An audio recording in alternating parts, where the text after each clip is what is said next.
Let's go to Naziri from Maryland. What's up, Naziri? Hi, it's Nazarene. So look, Naziri. I just hope we don't drag Ralph Lauren because the next company won't they'll think twice before getting involved.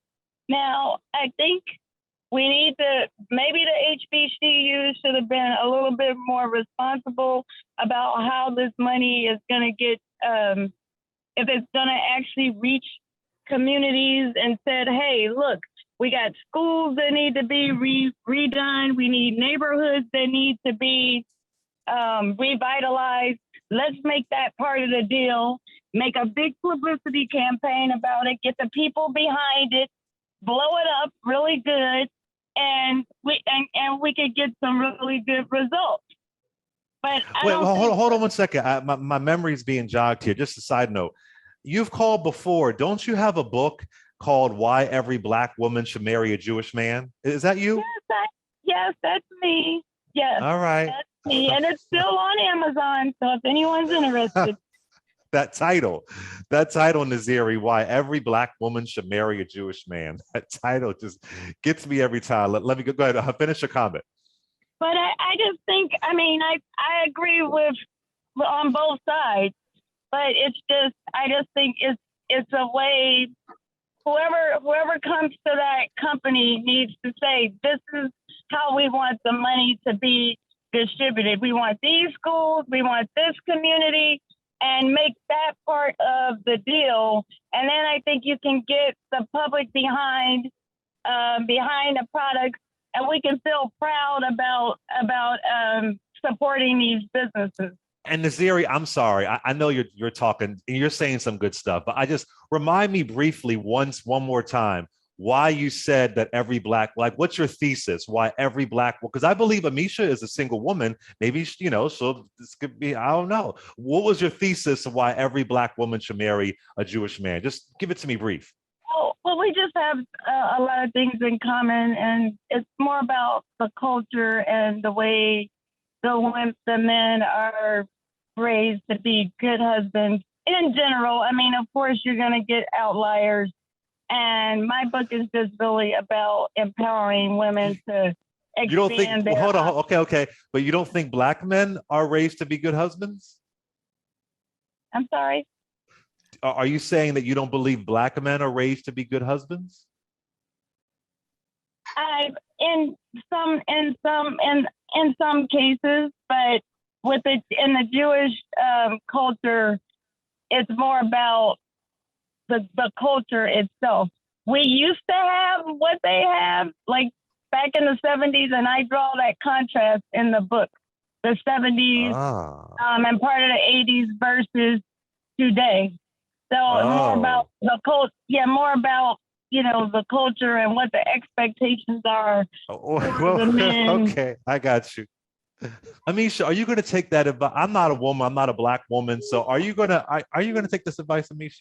I don't know why you asked her to dig in further, because it just kept getting worse and worse. Absolutely not. And for the record, I have a partner. I'm sorry. I'm sorry. I thought you were single. And he is a good man. So it was I know you don't talk your personal life much. I'm sorry. Forgive me. Past 1970. So there was a lot of shade and a lot of thought process coming there. And I'm like, he's a fellow millennial whose parents did a darn good job, who was a Christian man. I'm not going to tell anybody just to date one group of people, but the way that she tried to explain away or try to make it sound okay to be to have a very extreme preference, but also be trying to push Black women specifically to go after this one group of people based on what exactly? Okay, well, I think that they're raised better. That's offensive as hell. Hold up, wait a minute. Also, we have records of, Jewish people who have divorce rates that are significant, Jewish people who've been abusive to their wives. Like, let's not act like there's one group of men, regardless of race, religion, or ethnicity, that is, taking the cake when it comes to raising, sustaining families and being great men. Like, a lot of that comes from your homegrown bringing up from your parents and your lifestyle choices. But no, that was just. I'm so glad that everybody can't see my face. Wait, you gotta hold that thought. You gotta. this is her first time calling in when I've had black women as guests. So I just wanted to know. I know it was a left turn a little bit, but I was just curious. See, my mind, I remember these things sometimes. Somebody sent me a tweet of the cover of our last guest, well, the caller's book, Why Every Black Woman Should Marry a Jewish Oh Man. my.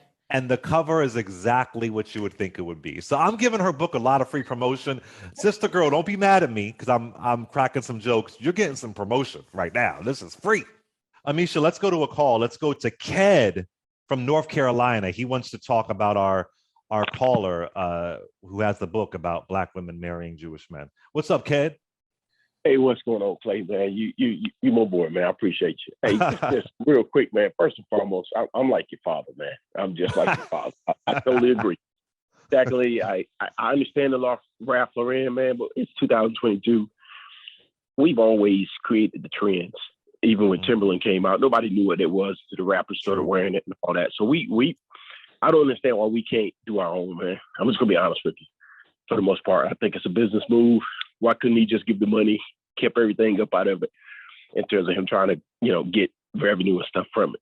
Just give the money to the school, be happy. Man, whoever that girl was, yes, I don't know if she on something. She sounded like she was on, I'm not trying to be funny. She sounded like she was on something. But I'm speaking for all the brothers, man. I mean, what in the world was she on for her to even think about speaking on black men in general? I don't understand that. I don't understand that at all. I'm a father of 3. My husband, hey man, I'm a damn good husband, a damn good father as well. And I know I know a great deal of frat brothers that are, absolutely, a great deal of colleagues that are.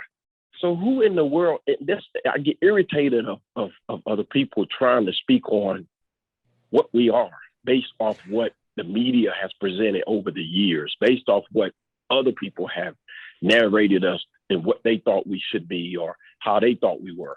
I don't get that, man. Ked, you bring up a good point, and I would assume you would agree with me, Anisha. I obviously have no issue with interracial relationships. Obviously, I don't. But what I do have an issue with, and to our caller who has the book out, and maybe this isn't her intention. It sounds like, no, what she said was pretty clear. So I can't even clean it up for her. For you to be in an interracial relationship, cool, all good for you, found love. But to shame other people who aren't in that interracial relationship, or to shame men who are of your racial background because you didn't find one, that's where it gets really offensive, where you think you've done something better because you aren't dating somebody in your racial demographic. That's where it gets really offensive. That's where it pisses people off, because if it's all about you, like, I think it's disgusting how Serena Williams got backlash for marrying a white dude. Like, all that's just silly. It's whoever you're with, cool, but don't shame other people because they didn't do what you did, and then shame an entire race of men. That's where you're really down white supremacy lane. Go ahead, Amisha. No, I absolutely agree with that. As a Black woman whose dating history looks like the model UN, I've dated everybody, every ethnicity, Right, religion, whatever culture. Like, it is what it is. I think that it's problematic when one particular group is elevated over someone else, especially when that someone else is the reflection you see when you look in the mirror. And I say that as a Black woman who comes from a background of having an absent dad. I didn't meet my father until I was about to graduate college. He's not on my birth certificate. He was not a part of my life at all. Didn't pay child support, never sent a single dime to my mom. With that being said, going through life and hating on all Black men based on my own personal experience, I think is completely ridiculous. And I say that because I also know of the struggle and the trauma of Black men, because I have Black brothers, because I have Black male cousins, because I have Black male uncles, because I've had in my life mentors and teachers who have meant so much to my personal growth. I think that it is frustrating. It is upsetting to hear as a Black woman. And I know the stats. 7 in 10 single moms in our community. I know the stats as it relates to Black women in marriage. They do not look good. But with that being said, I think that there needs to be a little bit more introspection from her. And I'm glad she found her love however she found it. Kudos to her. But telling Black women in general that they need to go down this lane because these are the people who are going to be good fathers. These are the people who are going to be good family men. These are the people who are going to protect you. These are the people who, because it perpetuates in indignancy, I think, but also was done to shut down Black men in general. And when given the opportunity to dig herself out of that hole, clearly she was not willing to, and has her own idea of all Black that she has placed on all Black men. And at any given point, or at any rate, I think that that's extremely problematic and it's damaging. And I pray to God she does not have a son, because let it be known, even if you marry a Jewish man, you're a Black woman, your son will be Black. The end. And I bet you if we had 6 Jewish women on these airwaves right now, I bet you they would complain about Jewish men. I bet you if we had 6 Irish women on these airwaves right now, they would complain about Irish men. Like, you know, dating in general is a nightmare. Love can be challenging. Marriage is not easy. I mean, when I talk to my Latin friends, they talk about other Latin men like they are in the clan, you know what I mean? And they could do that because they're Latin. You know what I mean? Like everybody, everybody thinks everybody is trifling. Everybody thinks everybody is the worst. And I'm sure there are some Jewish listeners out there like, I'm married to, you know, like everybody. It's dating is a nightmare.